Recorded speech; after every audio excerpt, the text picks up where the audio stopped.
All right. Well, hello, everybody.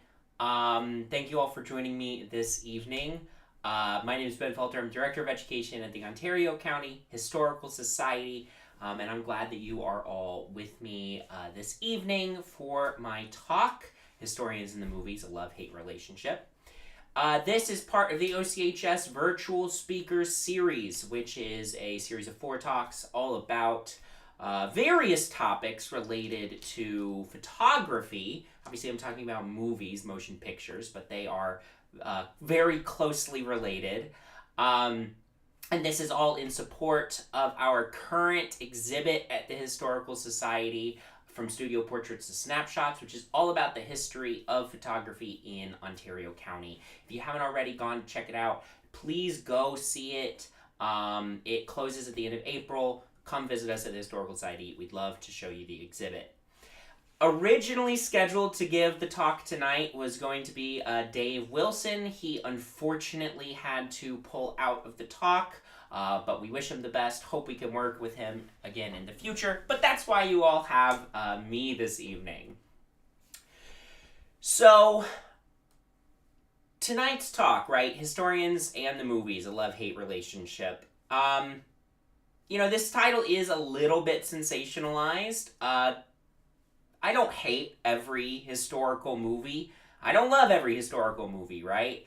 But I think that there's some really interesting things to talk about with how historians think about movies about history, right? And what are the good things about movies about history? What are the bad things about movies about history? So we're going to get into that a little bit. We're going to talk about generally the process of doing historical movies, some general thoughts about that, and then we'll look at some specific examples. And just to start, Hollywood has been making movies about the past basically since the industry's inception. Hollywood has been making movies about history for forever. In 1910, D.W. Griffith, pictured on the right here, made a movie called In Old California, 1910. And this movie was made in Hollywood, California, which, most Hollywood films today are not made in Hollywood anymore, right? But ever since this film, In Old California, in 1910, Hollywood has continued to make films about the past, and they've looked to the past for inspiration for movies. And like I said, this is a trend that has gone on ever since then. Even over just the last couple of years, we've had several major Hollywood blockbusters that are about history, or about historical events, historical figures, historical periods. These are films like Christopher Nolan's Oppenheimer, 2023, Ridley Scott's Napoleon, 2023, or also, Ridley Scott's Gladiator 2, 2024. So history obviously still remains a very popular topic in filmmaking. And when filmmakers are creating these historical films, when they are creating these historical stories to share with a mass audience, you will often hear them talking about just how accurate their film is, the lengths they went to ensure the historical accuracy of their film. And you will then have historians frequently saying, well, I don't know about it being all that accurate, right? That is sort of the argument that happens every time a historical film comes out.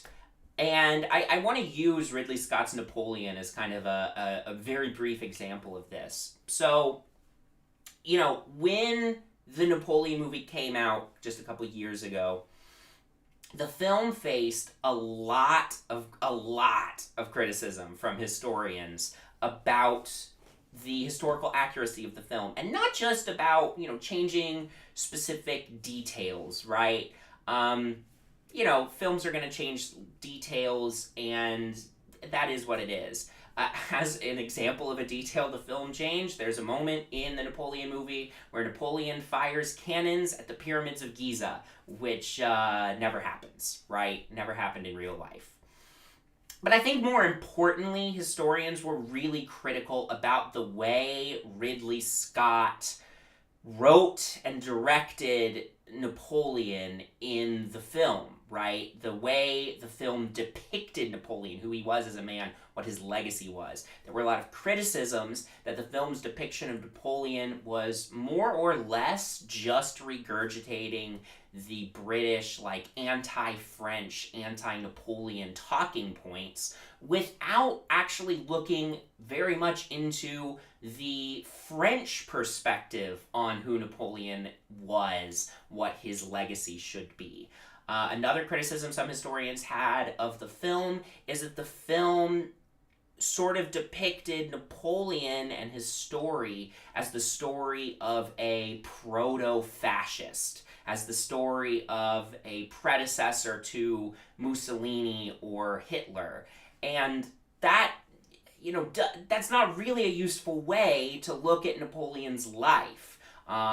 He, first of all, was not the first tyrant in history, certainly not the last tyrant in history, but, more importantly, to describe him as a proto-fascist is a pretty big stretch. So that's sort of what historians took umbrage with in the Napoleon film. And Ridley Scott, the director of the film, did not respond to the criticism super well. Ridley Scott pictured here.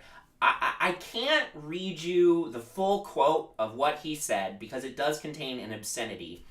But Ridley Scott said, in part, quote, "Napoleon dies, then 10 years later someone writes a book. Then someone takes that book and writes another, and so 400 years later there's a lot of imagination. When I have issues with historians, I ask, 'Excuse me, mate, were you there?'" Ridley Scott's response here, I don't love his response here, right? Because as a historian, I know how much work and effort goes into writing history. Scott is really downplaying that work and effort. Historians are almost never just taking another historian's word at face value for something. A ton of research goes into writing good history, making sure that you're being accurate, making sure that you have plenty of evidence to back up your claims, and not just evidence written by somebody 10, 15, 20 years after the events, but evidence that was written during that period, right? So historians are not just, making things up, as Ridley Scott is kind of implying in that quote there.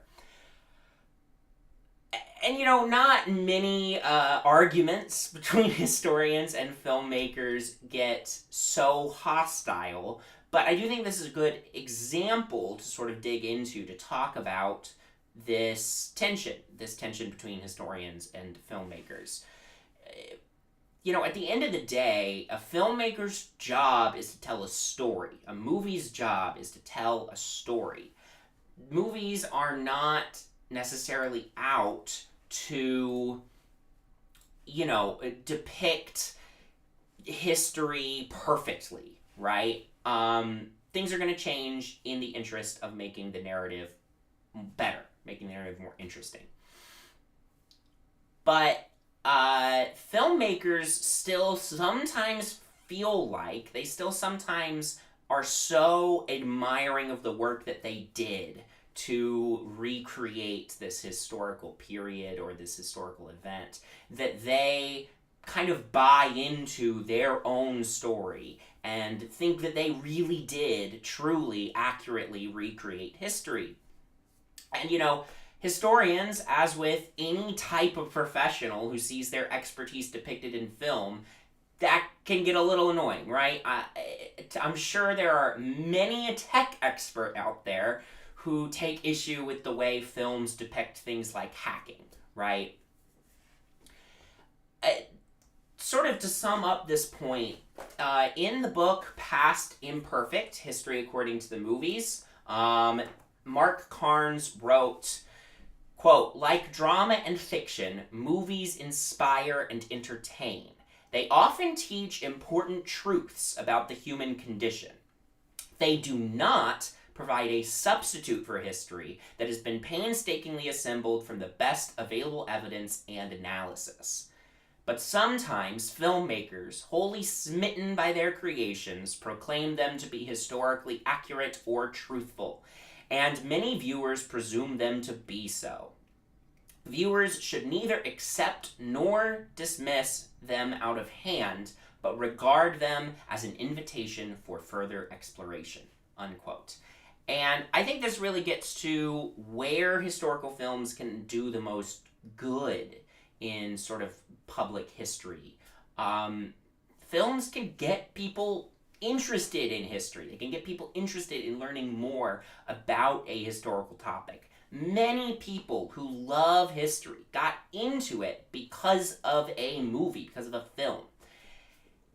At the same time, right, a movie may sometimes fail to inspire an audience to ask questions, or it may fail to inspire audiences to ask the right questions. And that can leave vast swaths of the general public walking away from a film with the wrong idea about the past. And that is really, in my opinion, the main issue with certain historical films, right?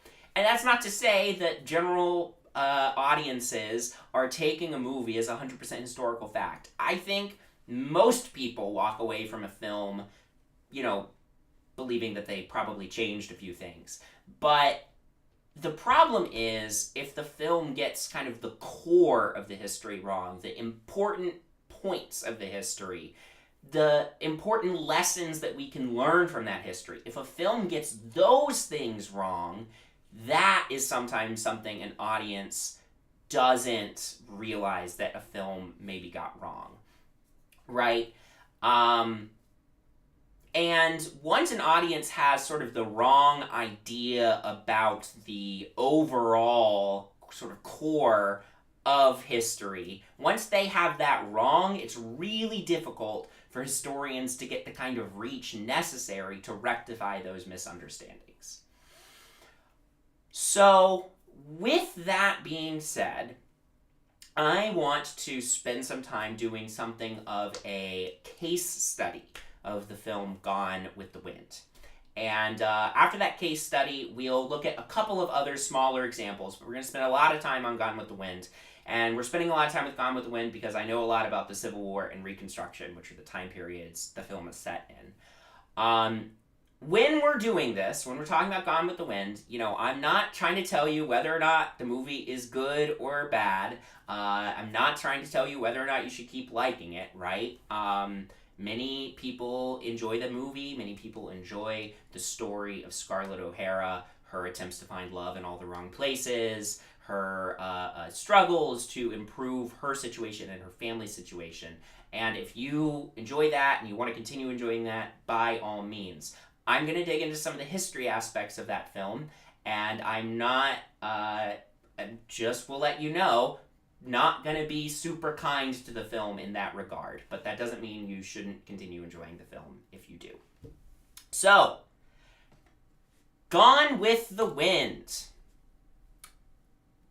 Gone with the Wind is a 1939 film. We're going to start with the basics. 1939 film directed by Victor Fleming with a screenplay by Sidney Howard and starring Vivien Leigh as Scarlett O'Hara and Clark Gable as Rhett Butler amongst a pretty large supporting cast.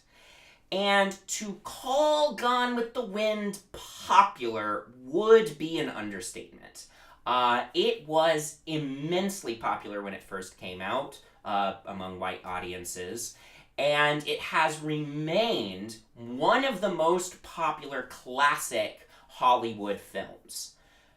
Just to give you a sense of the popularity of the film, when adjusted for inflation, Gone with the Wind is the highest grossing film of all time. In today's dollars, Gone with the Wind made $4.3 billion at the box office. The movie tells the story of Scarlett O'Hara, Vivian Leigh, a young woman in Georgia navigating life and love in the Civil War and Reconstruction years. Reconstruction being the time period immediately following the Civil War. And, you know, I already told you I don't necessarily think particularly highly of the history work that this movie does. To say that I think that this film does a disservice to people's understanding of the Civil War and Reconstruction would be an understatement. The film opens, it has the opening credits, and then it opens with sort of these words scrolling up on screen. And the words read, quote, "There was a land of cavaliers and cotton fields called the Old South. Here in this pretty world, gallantry took its final bow. Here was the last ever to be seen of knights and their ladies fair, of master and of slave. Look for it only in books, for it is no more than a dream remembered, a civilization gone with the wind." And these opening lines, I think, really accurately set up what the film is on a history level, and that is pro-Southern apologia. A work focused on trying to make the South pre-Civil War, during the Civil War, and after Civil War much more sympathetic. And this movie is not unique in doing that. There are a ton of pieces of media out there that were pro-Southern apologia, pro-Southern propaganda. The saying is, of course, that victors write the history books, but in the case of the Civil War, the South does seem to have won the war over the memory of the Civil War. Even today, in 2025, it is fairly common for people to believe that the Civil War was fought over states' rights. To be clear, the Civil War was not fought over states' rights. The Civil War was fought about slavery. Every single state that seceded from the Union wrote a secession document explaining why they were leaving, and every single one of them said that it was either to preserve the institution of slavery or because Abraham Lincoln was elected and they feared he would abolish slavery. The states' rights justification is a really common piece of this pro-Southern apologia that was developed later as a way to rehabilitate the South's image after the war. Right? During the war, there was no debate over why the South seceded, what the war was about. It was only after the war that states' rights and other arguments come up to make the South seem less like bad guys and to cast the North in a more negative light. And while Gone with the Wind does not contain a scene where all the characters look right at the camera and say, "This war is about states' rights," the film is still unquestionably part of this pro-Southern apologia. Again, those opening lines of the movie, that opening text, talking about how gallant and beautiful the Old South was, it really drastically downplays just how brutal and cruel the Southern institution of slavery was, of American chattel slavery. And this is a problem that is there for the entire film's runtime. So, for instance, there are 3 important enslaved workers on Scarlett O'Hara's family plantation. And these 3 important enslaved workers are Mammy, in the middle, played by Hattie McDaniel, Pork on the right, played by Oscar Polk, and Prissy on the left, played by Butterfly McQueen. And in the film, they are depicted as extremely happy and content to be enslaved. Even in the second half of the film, after the Civil War is over and slavery is outlawed, these three remain with the O'Hara family in subservient roles and never once discuss, hey, maybe we should be paid for our work now that we're free and all. And this holds true for basically all of the enslaved black folks that we see in the first half of the film. There's one scene during the siege of Atlanta, which was a major moment in the history of the Civil War, where General Sherman and the Union forces are closing in on Atlanta, this major metropolitan area in the South, to capture it. So anyway, there's a scene that's set during the siege of Atlanta. Scarlett is in Atlanta, and she runs into this enslaved man that she knows from back on her family's plantation. And this man has been put to work digging defensive structures around Atlanta to keep out the Yankees. And he is so proud to do it. He tells Scarlett, don't you worry, we'll stop those Yankees, we'll keep them from capturing Atlanta. This man is so proud to do his part to keep out the men who would free him. And all of this plays into the very popular Southern apologia trope of the quote-unquote happy slave, right? This trope depicts black people as totally content being enslaved and actually better off enslaved than free.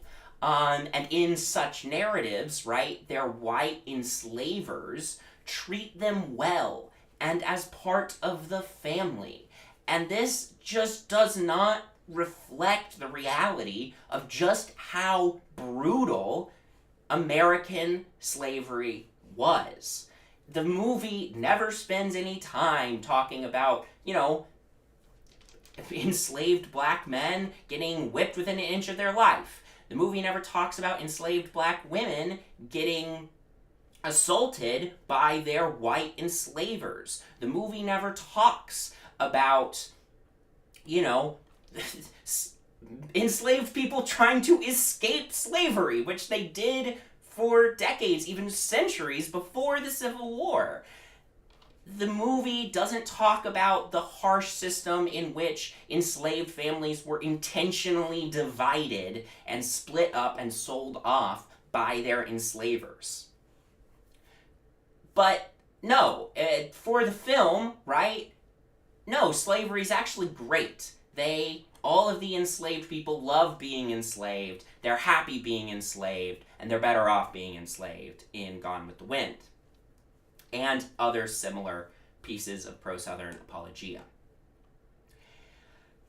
Now, before I move on to talk about the back half of the film, which is set during Reconstruction, like I said, the period immediately following the Civil War, I do want to touch on quickly a couple of other pieces from the first half of the film, largely surrounding the film's depiction of the North and Northerners. You never see the North physically in the film, right? The entire film is set in Georgia. And Northerners or Yankees are not seen really on an individual level until the second half of the film. But boy, are they ever present in the first half anyway.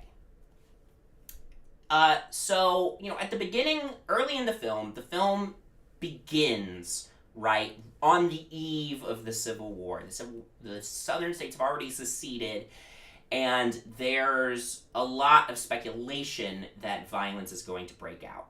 And there's an early scene in the movie, pictured here, where a group of men at a get-together on one of the plantations featured in the film, they're all gathered together, they're all talking about the possibility of going to war, the possibility of violence. And of course, they are all very disparaging on the North and on Northerners, how they are as people, sort of describing them as a brutal, honorless people. And, to the film's credit, this is how Southerners thought about the North, or at least some Southerners thought about the North before the Civil War. But even after the first half of the film, when we actually start seeing some Northerners in the narrative, the movie does absolutely nothing to disrupt this idea. It does absolutely nothing to call into question whether or not these men were right. The movie basically says, yeah, these men were right. Northerners are brutal. Northerners have no honor. In point of fact, at the time of the Civil War, there were very strong concepts of honor in the North as well, right? The Civil War was not a war where the, dishonorable rabble of the North fought against the noble South, right? That's just not the case. Also, I do quickly want to mention, there's, a bit shortly after the scene pictured here on screen where news comes that the violence is starting and all these men rush off to enlist. And, the film really frames it as the Northerners being the aggressors. And if any of you have heard of the Civil War being referred to as the War of Northern Aggression, right, this is, again, a pretty common element of pro-Southern propaganda, is depicting the North as the aggressors. Let's be very clear about something. The South started the war. The South seceded from the Union, and not for nothing, the South fired the first shots. They were the ones who fired on Fort Sumter. So, also, again, depicting the North as the aggressors is inaccurate.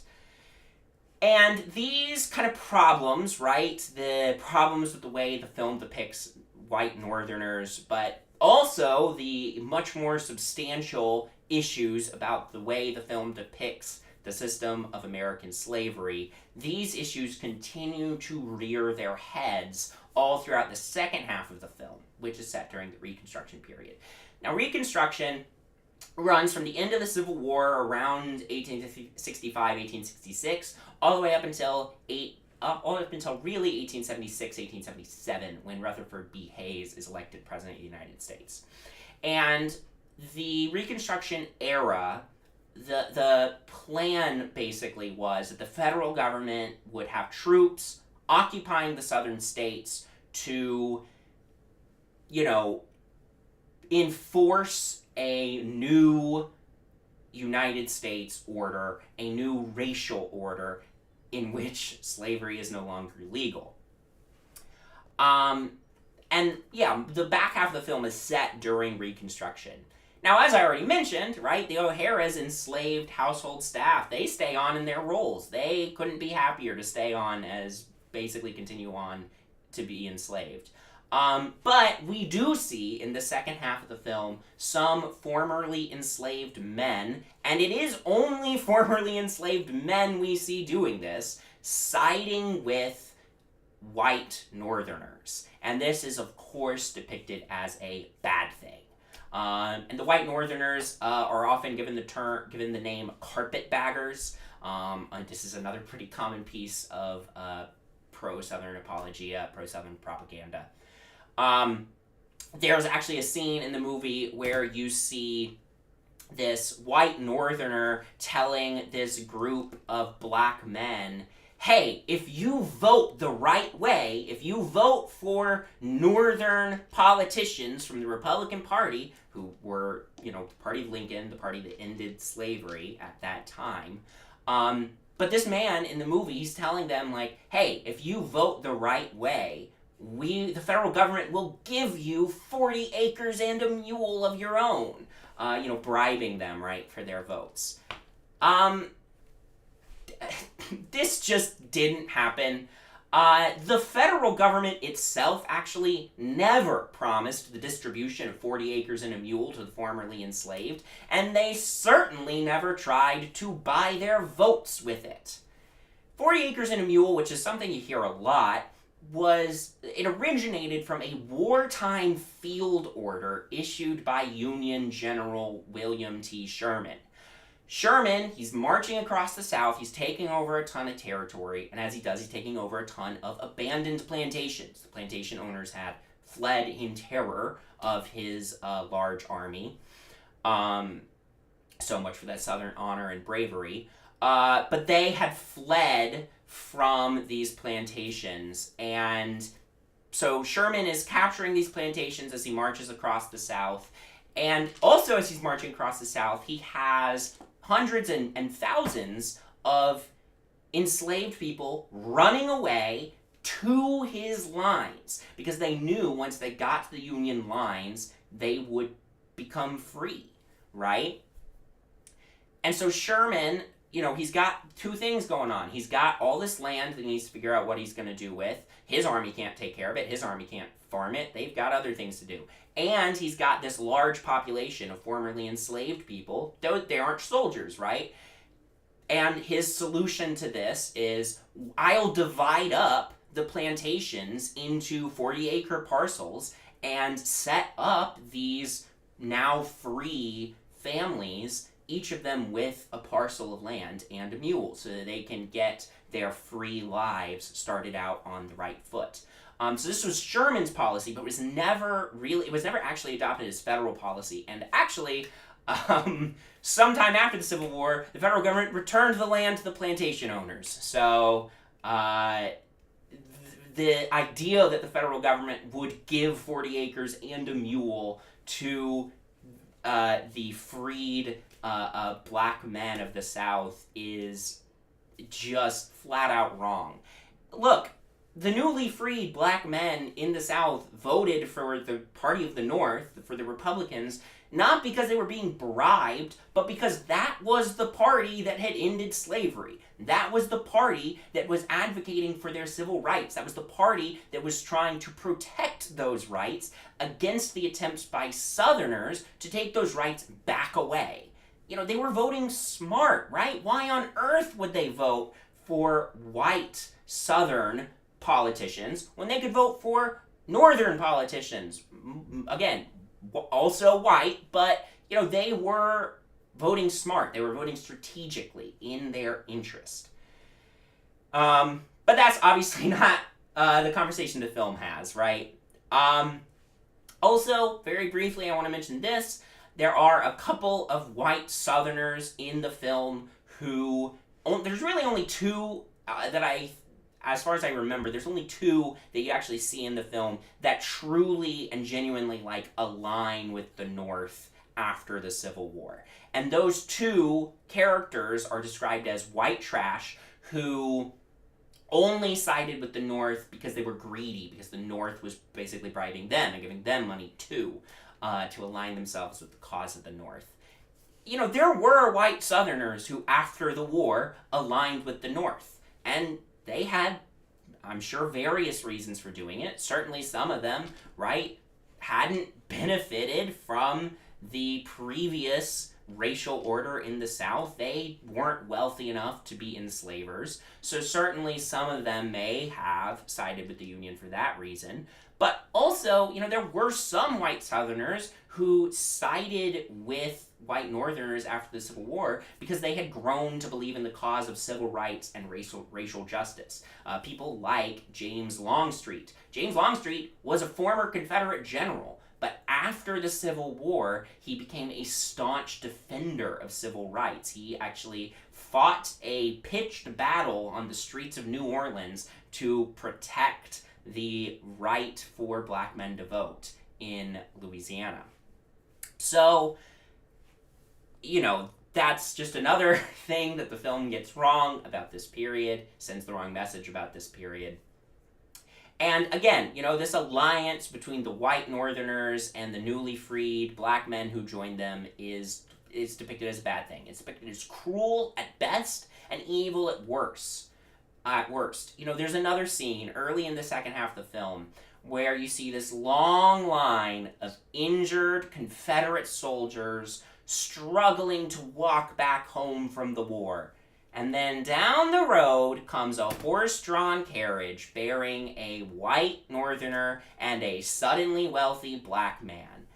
And two of the injured Confederate soldiers who are bearing a certain nobility to them turn to these men and ask humbly for aid, for a ride. They're tired and injured and they just want to get home. And the men in the carriage laugh at them whip them, and then continue down the road. And, give me a break, right? This is sort of doing this thing where the film is saying, well, now that the Civil War's over, it's the white Southerner who's really enslaved. And no, white Southerners they ended up being pretty fine after the Civil War. Later on in the film, there's a scene where Scarlett O'Hara, our main character, is riding past a quote-unquote shanty town, inhabited by this evil biracial coalition. And as she's riding past it, she's attacked by two men, one black, one white, and they're trying to rob her, assault her, and she ends up getting saved by a character named Big Sam, another man her family had formerly enslaved. And Big Sam, gets Scarlett back to safety, back to her husband at the time, Mr. Kennedy. She gets married 3 times in the film, I think, so this is her second husband. But Sam gets her back to her husband, and Mr. Kennedy tells Sam, oh, you should go back to Scarlett's family plantation. And Sam assures Mr. Kennedy that he will, and he disavows any future association with northern carpetbaggers. He's learned his lesson. This is then followed by Mr. Kennedy and several other men going out to exact revenge against the shantytown. They burn it down and get in a fight with federal troops who kill Mr. Kennedy. And, but, don't worry, because several of the other men who joined the attack make it back home safely and even outwit the ineffectual federal troops to avoid arrest. The outwitting scene pictured here. And this chunk of the story, this moment in the film, is the film's way of telling the story of the Ku Klux Klan. The original KKK was formed in the years immediately following the Civil War, and the Klan and other similar organizations like it used guerrilla tactics all throughout Reconstruction to attack newly freed Black Americans and their white allies in an attempt to drag the South back to the pre-Civil War racial order.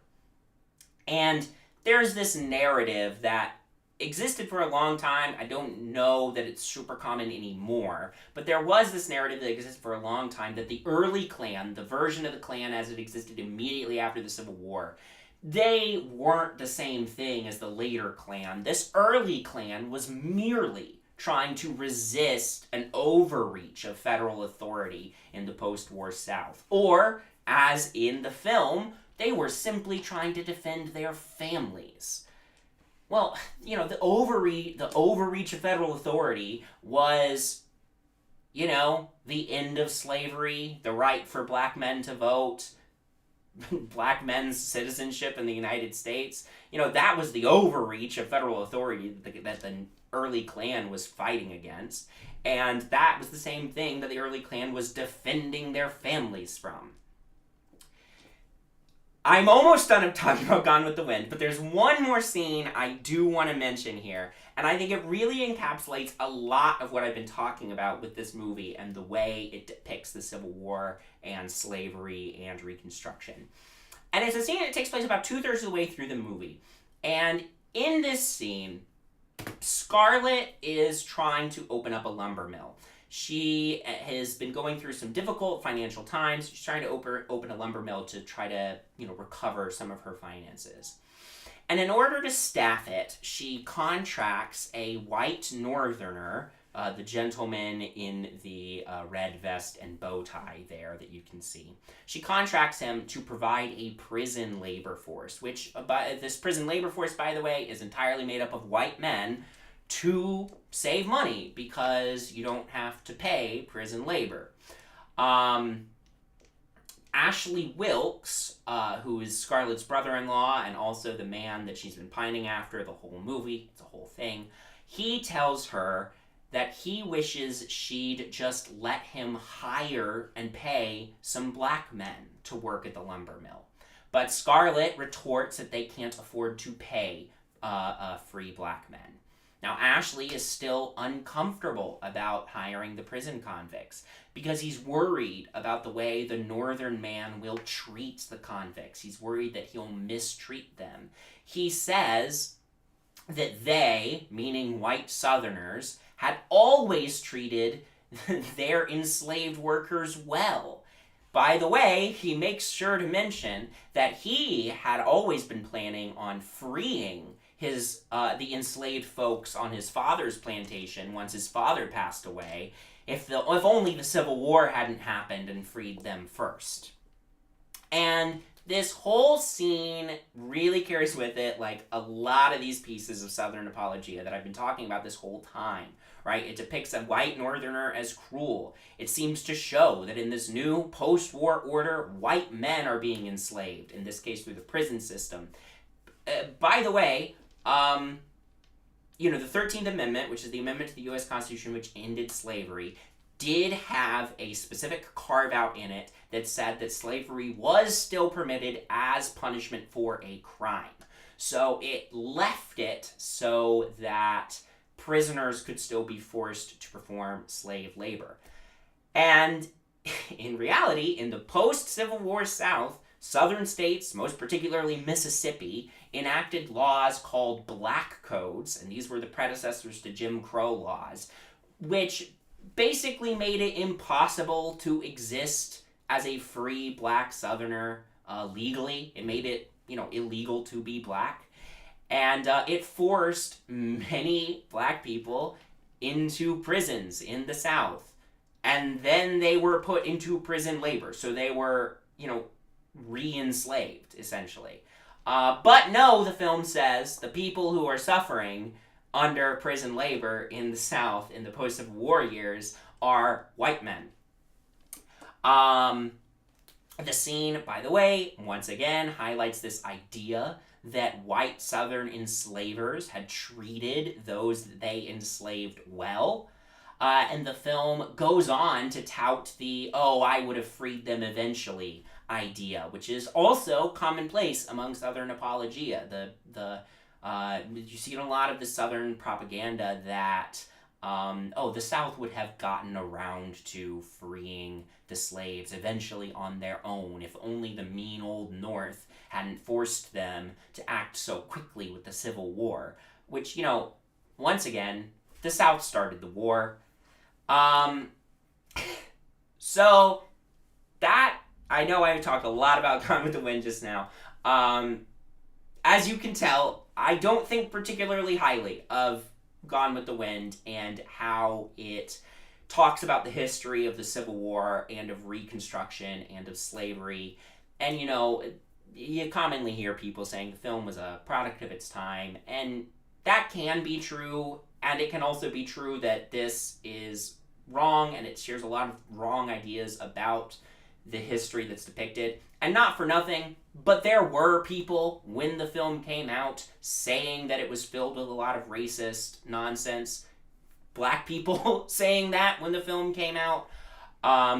But all that said, I want to once again reiterate, if you enjoy the film, if you find something valuable in Scarlett's story, in her journey to try and find love, looking in all the wrong places in the process, in her attempts to overcome great obstacles that face her and her family, if you like that story, if you like that movie, if you enjoy it, by all means, continue enjoying it. I hope you do.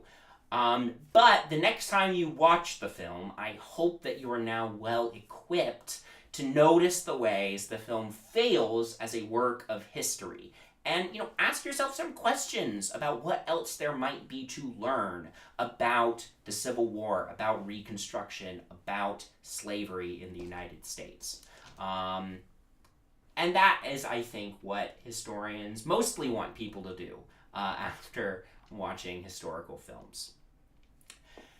So that's my big case study here, but I want to leave you with a couple other shorter examples here of other films that talk about history.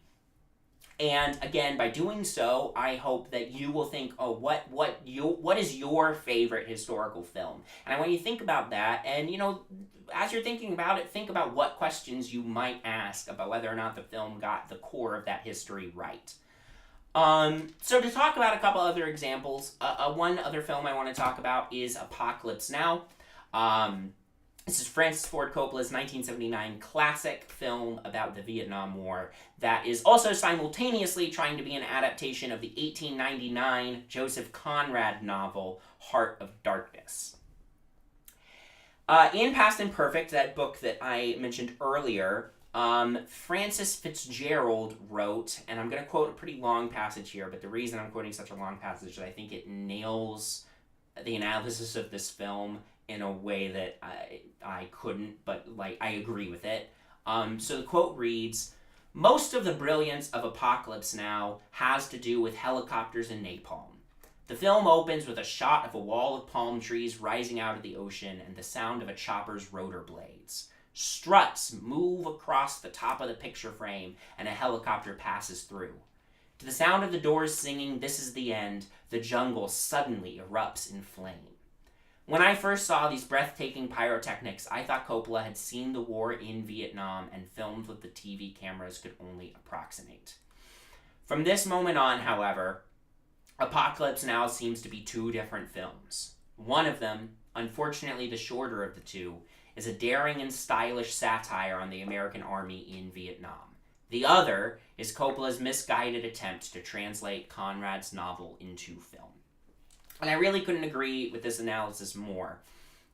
The film, Apocalypse Now, when it is focused on being about the Vietnam War, does several things pretty well. The main character, Captain Willard, pictured here, played by Martin Sheen, he's, at the start of the film, he's become pretty disillusioned by the war. He sees the American military telling the Vietnamese people that they're there to help, but he's also seeing the American military setting the jungles on fire, destroying their towns, destroying their villages, and that sort of juxtaposition has left him disillusioned. And that's a juxtaposition we see side by side in the film.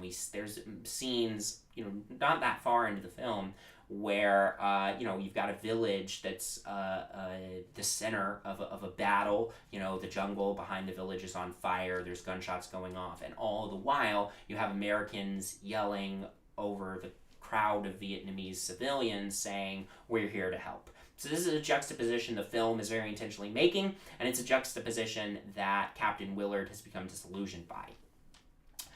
At the beginning of the film, Willard has just returned back to Vietnam after being home. And while at home, he found it impossible to adjust to civilian life. His relationship with his wife soured, they get divorced, he returns to Vietnam, trying to get back to, fighting, which is the only thing he understands at that point. And Willard and the film's antagonist, Colonel Kurtz, played by Marlon Brando, both of them certainly seem to be suffering from PTSD and various other psychological traumas related to the war. And, the film is certainly trying to say something about the psychological impact of war, what it does to a person. But what the film has to say about it mostly seems to be, yeah, it's bad. Too bad there's nothing we can do about it, which doesn't seem like a particularly useful way to think about PTSD.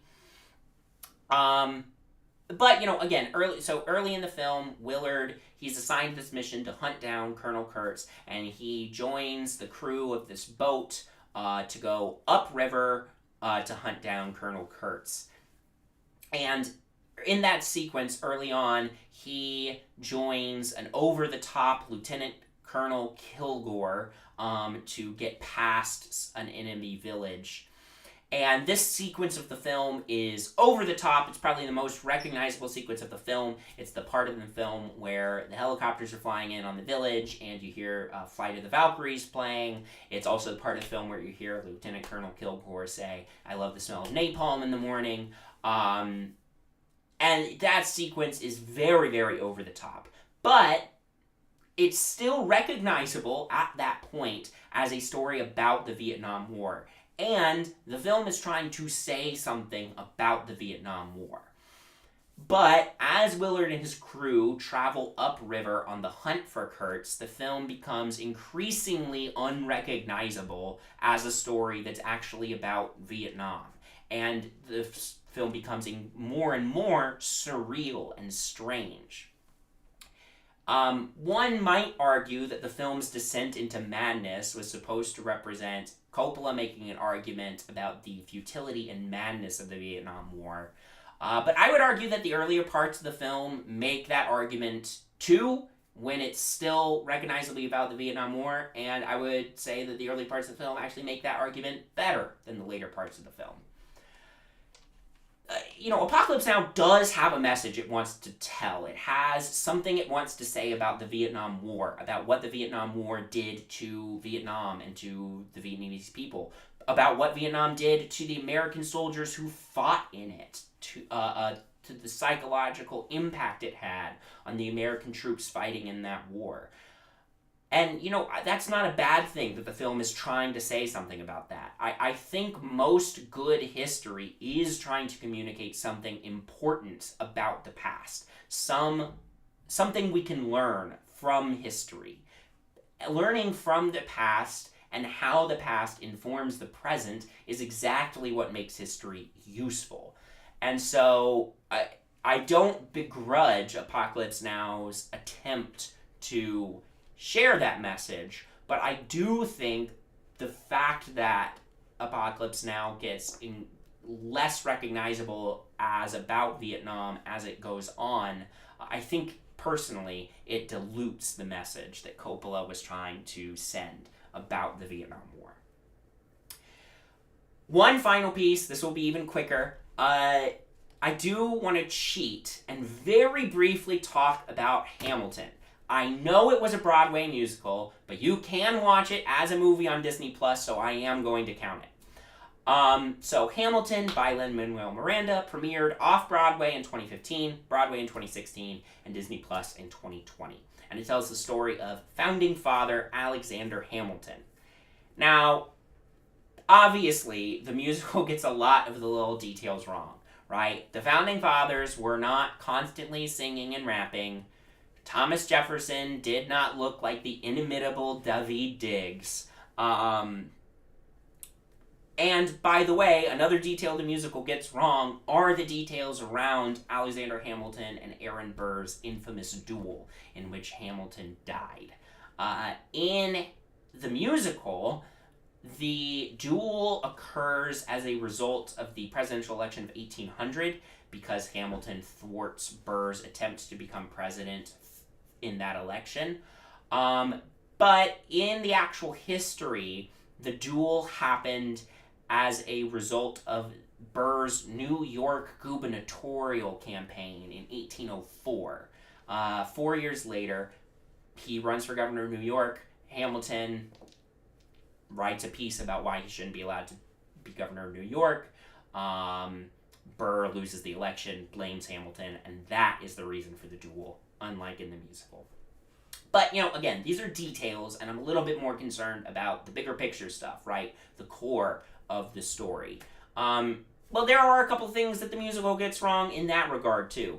First of all, I want to mention that the musical pays mere lip service to the existence of slavery during this early year of the United States. In reality, right, this was a really big institution at that time.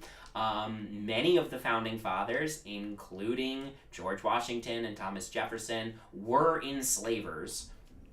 And there were debates happening in the United States at this time, in this earliest period of the country's history.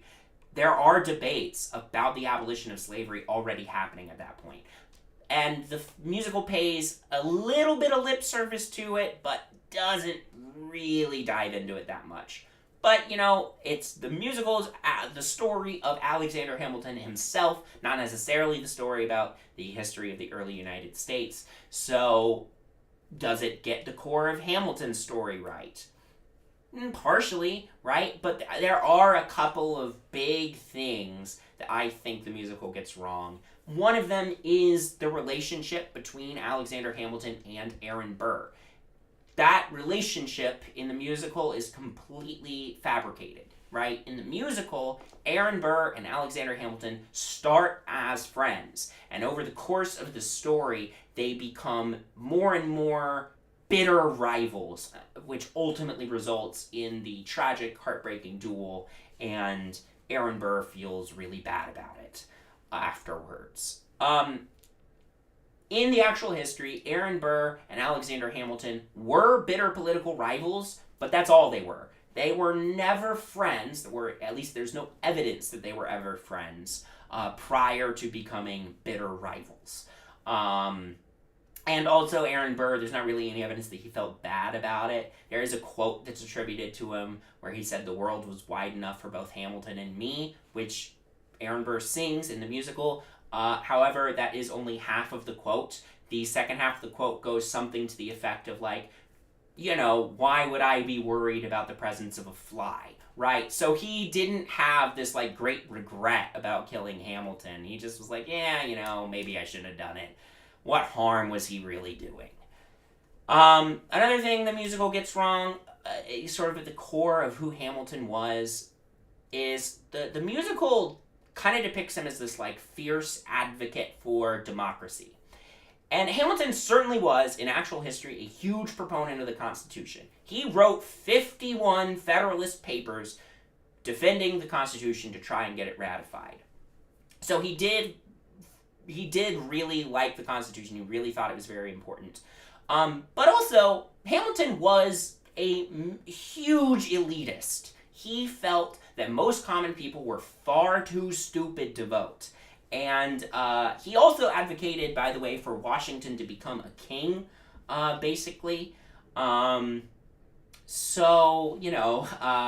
He's not this sort of beacon and bastion of democracy as he is depicted in the musical. And, I love the musical, but it definitely sends the wrong message about who Alexander Hamilton was as a guy. So just to finally conclude, and I will go ahead and say, if you do have any questions, start typing them in the chat now. I'm about 30 seconds ahead of you, so hopefully by the time you catch up, you'll have had a chance to type any questions that you have. But just a couple things to wrap up here. I do think movies are a really wonderful way to get people interested in history. But I would just say, use caution when believing what films have to say about history. Myself, and I'm sure any other historians, would hope that you watch a historical film and that historical film inspires you to want to learn more about the actual history behind the events depicted in the film. So I encourage you all, keep enjoying historical movies, and approach history with curiosity and with a desire to learn more, and carry that with you after you finish watching historical movies. So thank you very much for joining me this evening. I hope you all enjoyed, and like I said, if you have any questions, please ask them in the chat. I am, like I said, a little bit ahead of you all. So yeah, just ask the questions if you have them. If not, have a great night, and I hope you'll come visit us at Historical Society again in the near future. Oh, and I should mention, our last speaker series talk is in March.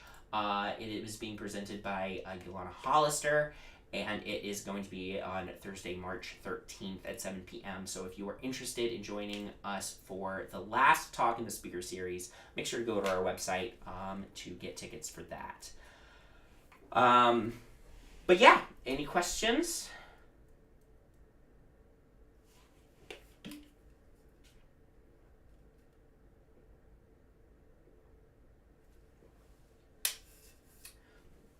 Is there a movie I've watched that does a good job with the history? That's a great question. I mean, no movie, I just want to be clear, no movie is going to be 100% accurate in the history it depicts. That's obviously an impossibility. But are there movies that I think get kind of the core of the narrative they're trying to tell right? I think so. Um, you know, I actually think the Oppenheimer film does a pretty decent job depicting Oppenheimer's story.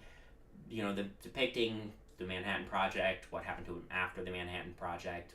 It does take some liberties, but it gets kind of the general kind of, I don't know, arc, the general story more or less correct. And it's trying to say something about nuclear weapons, something interesting about nuclear weapons, which, as I said, I think is generally a good thing.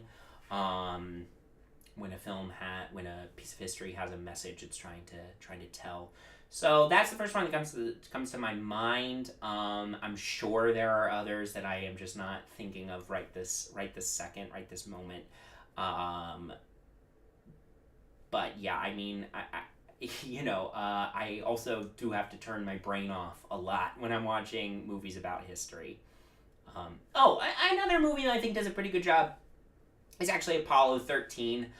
That movie, again, absolutely takes some liberties, but I think it gets the broad strokes of the Apollo 13 mission and everything that went wrong with it. I think it gets those broad strokes pretty much right. So, yeah, that's another one I like.